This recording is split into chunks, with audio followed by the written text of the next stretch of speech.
अस्सलाम वालेकुम रहमतुल्लाहि व बरकातुहू। उम्मीद करता हूँ आप सब खैरियत से होंगे और आपके घरों में भी खैर होगी।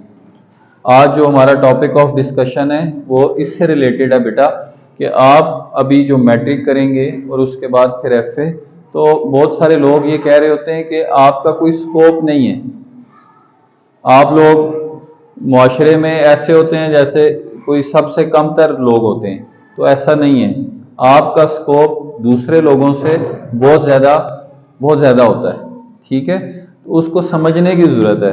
तो इसके लिए इम्पोर्टेंट ये था कि आज हम आपको एक प्रॉपर जो है ना चीज़ लिख के और फिर मैं आपको समझाऊं, तब आपको ज़्यादा फ़ायदा होगा। वैसे तो नॉर्मली बहुत सारी बातें हो रही होती हैं इंडिविजुअली कि बेटा आप ये कर लें, आप ये कर लें, लेकिन एज अ क्लास आपको पता होना चाहिए कि हमारे पास कितने सारे ऑप्शंस मौजूद हैं।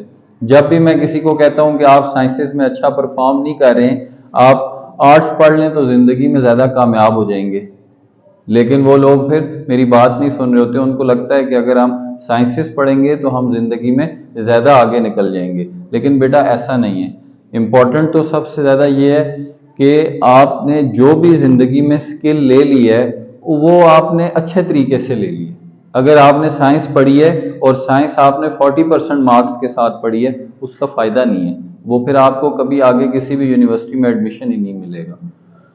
लेकिन अगर आपने आर्ट्स पढ़ा है और आपके मार्क्स 80% एंड अबव हैं, तो फिर आपको आगे बहुत सारी फील्ड्स हैं। तो समझने की ज़रूरत यह है कि जब आपने एफए कर लेना है तो एफए में आपके पास सब्जेक्ट्स क्या हैं। ये तो आपके कंपलसरी सब्जेक्ट्स हैं जो मैंने इस तरफ लिखे हैं: इंग्लिश, उर्दू, इस्लामियात, पाकिस्तान स्टडीज़। ये हर सूरत आपने पढ़ने ही पढ़ने हैं। ठीक है, अभी भी आप ये सब्जेक्ट्स पढ़ें। जब आप आर्ट्स मैट्रिक के साथ करें तो ये सारे सब्जेक्ट्स तो आप पढ़ें।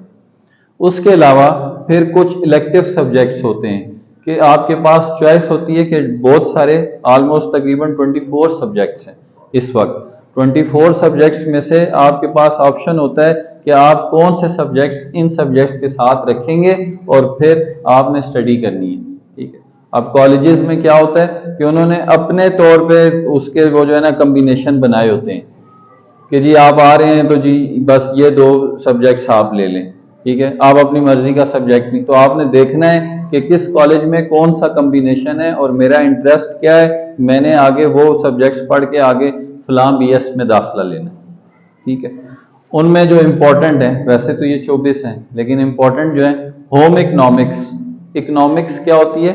मौशियात। ठीक है, कि जो आपके पैसे से इसका ताल्लुक होता है। ठीक है, आपने कैसे अपने जो खर्चे हैं, जो अखराजात हैं, उनको मैनेज करना है।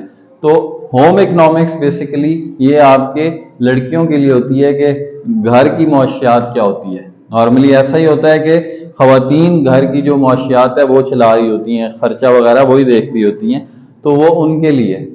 उसके अलावा फिर इकोनॉमिक्स है। इकोनॉमिक्स फिर ब्रॉडर टर्म में आ जाती है। ठीक है, आप जब इकोनॉमिक्स में एफए करते हैं तो आगे फिर बीएस इकोनॉमिक्स कर सकते हैं।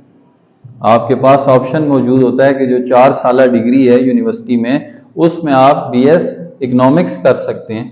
इकोनॉमिक्स पढ़ सकते हैं, स्टैट्स पढ़ सकते हैं। ये स्टैट्स क्या होती है? स्टैट्स मुख्तलिफ चीज़ों का आप डाटा ले रहे होते हैं। ठीक है, आप डाटा कलेक्शन कर रहे होते हैं, डाटा कलेक्ट करते हैं और उसकी बेसिस के ऊपर बड़े बड़े एनालिसिस करते हैं। ठीक है, जैसे आपने मुख्तलिफ कंपनीज का एक डाटा ले लिया कि कौन सी फील्ड में जो कंपनीज काम कर रही हैं उनको कितना प्रॉफिट होता है, वो क्या काम करते हैं, तो फिर आप सैम्पलिंग करते हैं, थोड़ा थोड़ा डाटा लेते हैं, तो वो सारा डाटा उसको, उसकी जो पढ़ाई है उसको क्या बोलते हैं? स्टैटिस्टिक्स। तो आप स्टैटिस्टिक्स रख सकते हैं एफए के अंदर। सोशियोलॉजी है, उसके अलावा ज्योग्राफी है, फिलॉसफी आप पढ़ सकते हैं, कंप्यूटर आप पढ़ सकते हैं। ठीक है, आपके पास कंप्यूटर का सब्जेक्ट भी होता है एक। ठीक है, अब कॉलेज के पास अगर वो वाला कॉम्बिनेशन नहीं है तो इसका ये मतलब नहीं है कि आप पढ़ नहीं सकते हैं, ये इसमें मौजूद है। फिर साइकोलॉजी है और उसके बाद हिस्ट्री। तो ये इंपॉर्टेंट है, वो जो अभी तक आपके पास सब्जेक्ट्स, जो 24 सब्जेक्ट्स हैं, उनमें से ये इंपॉर्टेंट है। फिर इसके बाद आती हैं आपकी लैंग्वेजेस। जैसे पंजाबी लैंग्वेज आप पढ़ सकते हैं, आप पश्तो लैंग्वेज पढ़ सकते हैं, सिंधी आप पढ़ सकते हैं, अरेबिक पढ़ सकते हैं और फिर उसी को अपना करियर बना के आप उसी के अंदर बीएस कर सकते हैं और एमएस कर सकते हैं। बात समझ आ रही है? ठीक है, पहली तो बात यह है कि आप ये सारी चीजें पढ़ सकते हैं। ठीक है, फिर उसके अलावा जो लैंग्वेजेस हैं वो आप पढ़ सकते हैं। जब आपने एफए कर लिया उसके बाद फिर आप बीएस कर सकते हैं। अब फॉर एग्जांपल अगर आपने लैंग्वेजेस में किया है, फॉर एग्जांपल आप कहते हैं उसमें इंग्लिश और उर्दू भी होती है, आपका इंटरेस्ट इंग्लिश में है, आप इंग्लिश में अच्छे हैं, ठीक है, आप मैथ्स में अच्छे नहीं थे अपनी पढ़ाई में लेकिन आप इंग्लिश में अच्छे हैं, तो फिर आपने एफए में अगर इंग्लिश पढ़ा, इलेक्टिव सब्जेक्ट भी इधर तो है ही है, ठीक है, आपके पास कंपल्सरी सब्जेक्ट में है, तो फिर आप आगे क्या करेंगे? बीएस इंग्लिश कर लेंगे, बीएस इंग्लिश करेंगे। उसके बाद आप चाहें तो उसमें एमएस इंग्लिश भी कर सकते हैं और फिर पीएचडी भी कर सकते हैं। ठीक है, आप उर्दू में कर सकते हैं बीएस, ठीक है, आप किसी भी और लैंग्वेज में, अरबी में कर सकते हैं, जिसमें आपका अपना इंटरेस्ट होगा, आप वो स्किल जो है अपनी डेवलप कर सकते हैं, वो स्टडीज आप अपनी कर सकते हैं। ठीक हो गया। और उसके अलावा ये सारी फील्ड्स हैं, बीएस इकोनॉमिक्स कर सकते हैं, बीएस स्टैटिस्टिक्स कर सकते हैं, बीएस सोशियोलॉजी कर सकते हैं, बीएस ज्योग्राफी कर सकते हैं। ज्योग्राफी क्या है? आप ज्योग्राफियाई लिहाज से चीज़ों को देखते हैं, उसकी स्टडी करते हैं। ठीक है, फॉर एग्जांपल अगर हम पाकिस्तान में हैं तो पाकिस्तान दुनिया के किस ज्योग्राफियाई हदूद में वाक़या है, तो इसी तरह ब्रॉडर टर्म्स में फिर आप पढ़ते हैं। ठीक हो गया। उसके बाद फिलॉसफी आप पढ़ सकते हैं, कंप्यूटर आप पढ़ सकते हैं बेटा, फिर साइकोलॉजी पढ़ सकते हैं और हिस्ट्री पढ़ सकते हैं। ठीक है, तो लैंग्वेजेस जो मैंने आपको पहले बताई और उसके साथ ये सारे बीएस अवेलेबल हैं, सारे के सारे बीएस अवेलेबल हैं। आप एफए करते हैं, एफए के बाद आपने ये बीएस किया है तो आप कर सकते हैं बेटा। अब आपके पास इंजीनियर से और डॉक्टर से ज्यादा आपके पास चीजें आ गई हैं। अगर किसी ने एफएससी की है बेटा तो वो क्या करेगा? अगर किसी ने एफएससी की है तो वो कोई इंजीनियरिंग करेगा, वो इलेक्ट्रिकल इंजीनियरिंग करेगा, कोई और सिविल इंजीनियरिंग कर लेगा, लेकिन वो किस से इन टच रह सकता है? इंजीनियरिंग के साथ ही इन टच रहेगा। मेरी बात समझ रहे हैं? एक तो उसमें मार्क्स बहुत अच्छे होने चाहिए, अच्छी यूनिवर्सिटी में एडमिशन के लिए कंपटीशन बहुत ज्यादा है, और फिर वो स्टक हो जाएगा अपनी एक ही फील्ड के साथ कि उसी फील्ड से रिलेटेड उसने इंजीनियरिंग करनी है कोई। अच्छा, अगर किसी ने मेडिकल पढ़ा है तो बेटा एफएससी मेडिकल करेगा तो फिर वो किसी ना किसी मेडिकल की फील्ड के साथ रहेगा, कोई मेडिकल का ही आगे जो भी कोई बीएस है या जो एमबीबीएस की 5 साल की पढ़ाई है वो कर रहा होगा। तो आप मुझे बताएं उन लोगों के पास ज्यादा मौके हैं या आपके पास ज्यादा मौके? देखने से क्या लग रहा है? आपके पास ज्यादा मौके हैं, तो फिर आप किसी को सुपीरियर नहीं समझेंगे। आपने अपनी लाइफ का एक एम बनाना है कि बस मेरा ये इंटरेस्ट है, इतनी सारी चीजों में से कोई एक तो आपका इंटरेस्ट होता है ना, कोई एक तो बेटा इंटरेस्ट होता है, तो फिर आपने उस इंटरेस्ट के साथ चलना है। जब आप फ्लो में चलते चले जाएंगे तो इंशाल्लाह आप कामयाब हो जाएंगे। ठीक है, अब आ जाएं कि आप फिर आगे अपनी प्रोफेशनल लाइफ में क्या कर सकते हैं।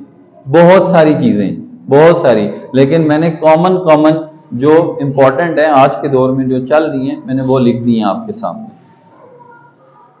आप टीचर बन सकते हैं, ठीक है, टीचर आप बन सकते हैं। आपने फॉर एग्जांपल किसी लैंग्वेज में बीएस किया है, आपने लेट्स सपोज बीएस इंग्लिश कर लिया है या बीएस उर्दू कर लिया है, फिर आगे एमएस कर लिया है, तो अब आप टीचिंग की किसी भी जॉब के लिए एलिजिबल हैं। आप बीएस एजुकेशन कर सकते हैं, एफए के बाद बीएस एजुकेशन भी कर सकते हैं। ठीक है, अगर आपने एजुकेशन का सब्जेक्ट पढ़ा है, इसमें एक एजुकेशन का भी सब्जेक्ट है जो 24 सब्जेक्ट्स हैं। तो मुझे बताएं टीचिंग जो है वो कैसा पेशा लगता है आपको? आप अपने टीचर्स को देखते हैं, अपने टीचर्स को देखते हैं, आपको लगता है कि आपके टीचर्स की रिस्पेक्ट है? एक रिस्पेक्टफुल एक आपका प्रोफेशन है ना, तो आप टीचर बन सकते हैं बेटा। आप राइटर बन सकते हैं, आपको लिखने का शौक है, आप अदीब बन सकते हैं, आप राइटिंग कर सकते हैं। ठीक है, जब आप बहुत सारे लोग ये जो ड्रामास लिखते हैं ये बहुत ही ज्यादा कॉस्ट चार्ज करते हैं एक ड्रामा लिखने की। ठीक है, तो अगर तो आपका मकसद तालीम से पैसे कमाना है तो आप कुछ भी पढ़ के पैसे कमा सकते हैं। लेकिन तालीम का असल मकसद है क्या कि जिस तरह से आज आप जिंदगी गुजार रहे हैं उसमें आपकी वैल्यू एडिशन होनी चाहिए जब आपने कोई भी तालीम हासिल कर लेनी है। ठीक है, पहला ऑब्जेक्टिव ये है, तो ये तो साथ आ जाएगा।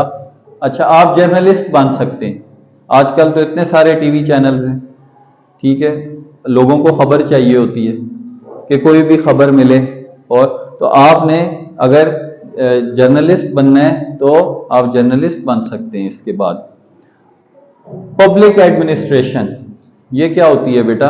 आप किसी भी ऑफिस में पब्लिक को डील कर सकते हैं, कोई भी पब्लिक एडमिनिस्ट्रेशन का काम है आप वो कर सकते हैं। ठीक है, तो इस पब्लिक एडमिनिस्ट्रेशन की बहुत सारी जॉब्स होती हैं, आप वो ऑफिस के अंदर बैठ के रिस्पेक्टफुल वे में अपना रिस्क कमा सकते हैं।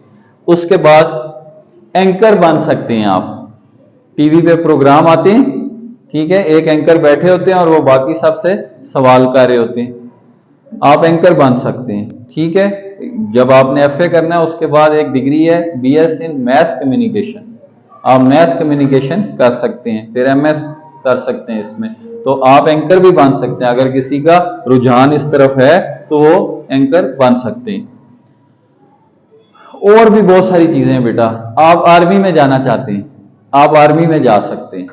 ठीक है, आप पुलिस में जाना चाहते हैं, पुलिस में रह के आप अपनी नेशन को सर्व करना चाहते हैं तो आप वो भी कर सकते हैं। ठीक हो गया, आप लॉयर बन सकते हैं, एलएलबी कर सकते हैं।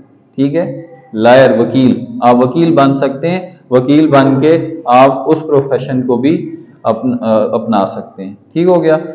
अच्छा, फिर आप चाहते हैं यार मैंने ग्राफिक डिजाइनिंग करनी है, आजकल ग्राफिक डिजाइनिंग का दौर है। ठीक है, हर चीज आपको पता है, इंटरनेट, कंप्यूटर्स, लैपटॉप्स, इस तरह की चीजों पे वो आप बेटा कर सकते हैं। आप लोग बेटा फैशन डिजाइनिंग कर सकते हैं, बीएस इन फैशन डिजाइनिंग कर सकते हैं। ठीक है, उसका भी बहुत स्कोप है। तो मकसद बताने का ये है कि ये तो अभी मैंने बहुत कम आपको चीजें बताई हैं, और भी इसके अलावा बहुत सारी चीजें हैं, ये कुछ इंपॉर्टेंट थी तो मैंने आपके साथ डिस्कस की हैं। ठीक है, आप बहुत सारी चीजें, बहुत सारे प्रोफेशंस हैं जो आप अडॉप्ट कर सकते हैं, लेकिन इसमें जरूरी क्या है? जरूरी बात यह है कि जो आज आप पढ़ रहे हैं, फॉर एग्जाम्पल आप 9th या 10th के स्टूडेंट हैं और आपने आगे एफए करना है, तो 10th के अंदर आपके मार्क्स बहुत अच्छे होने चाहिए। 10th जब आप क्वालिफाई करें तो आप सबके मार्क्स एटलीस्ट 80% एंड अबव होने चाहिए। फिर आप किसी भी कॉलेज में जाएंगे आपको इजीली एडमिशन मिलेगा, वहां पे आप अच्छे तरीके से जब आप एफए करेंगे तो आपको अच्छी यूनिवर्सिटी में एडमिशन मिलेगा। ये बीएस तमाम यूनिवर्सिटीज करा रही हैं, मोस्टली यूनिवर्सिटीज ये बीएस करा रही हैं। ठीक है, तो आपका एक करियर बन जाएगा, एक करियर होगा आपके सामने कि मैंने ये बनना है। फॉर एग्जाम्पल पहले ही लेते हैं कि आपने टीचर बनना है। ठीक है, अब आपने बीएस इंग्लिश किया है और फिर एमएस इंग्लिश किया है, तो आप प्रोफेसर बन सकते हैं, लेक्चरर बन सकते हैं। ठीक हो गया, तो एक आपका कैरियर डेवलप हो जाएगा, आप आगे से आगे चलते चले जाएंगे। तो कोई भी पढ़ाई बेटा वो ऐसे ही नहीं होती है, ये बातें होती हैं कि वो एफए कर रहा है या वो आर्ट्स के सब्जेक्ट्स पढ़ रहा है, वो फाइन आर्ट्स पढ़ रहा है, तो वो उसका कोई स्कोप नहीं है, या सिर्फ जो इंजीनियरिंग पढ़ेगा, सिर्फ जो डॉक्टर बनेगा वही जिंदगी में कामयाब होगा। अब मुझे बताएं, अगर सारे बच्चे इंजीनियर बन जाएंगे या सारे बच्चे डॉक्टर बन जाएंगे तो बेटा ये सारे काम कौन करेगा? ये सारे काम मुझे बताएं कौन करेगा? तो आप लोगों ने ये काम करने हैं, इसलिए कभी भी आपने डीमोटिवेट नहीं होना, आपने हमेशा ऐसे रहना है कि हम भी इस अपनी जो भी हमारा मुल्क है उसके अंदर हमने अपना एक हिस्सा डालना है, एक अच्छा शहरी बनना है, अपनी स्टडीज को इस तरीके से आपने लेके चलना है। तो अमल करेंगे? कुछ समझ आई है आपको? ये सारी चीजों से आपको समझ आई है? ठीक है, पहले भी आपने देखा होगा, आप सुनते होंगे कि ठीक है जो नालायक होता है उसको एफए करवा दें, ये बात सुनिए, जो नालायक होता है उसको एफए करा दें, मैट्रिक आर्ट्स के साथ करवा दें, लेकिन ऐसा नहीं है। ठीक है, हो सकता है कि आपको साइंस अच्छी ना लगती हो और आप पढ़ना ना चाहते हो, लेकिन जब आप आर्ट्स पढ़ें तो आप उसको अच्छे तरीके से पढ़ सकें। तो बेटा ये इंपॉर्टेंट है, ये चीज इंपॉर्टेंट है कि आपने एक चीज देख लेनी है इतनी सारी चीजों में से और फिर उसके साथ स्टक हो जाना है, फिर उसके साथ आपने मेहनत करनी है। तो करेंगे इंशाल्लाह? Very good. बहुत शुक्रिया। ये सारी चीज को आप नोट भी कर लें अपने पास, ठीक है, ताकि आपको बाद में भी फायदा हो और आप लोगों को और भी बता सकें और छोटे बहन भाइयों को भी बता सकें। जज़ाकल्लाह।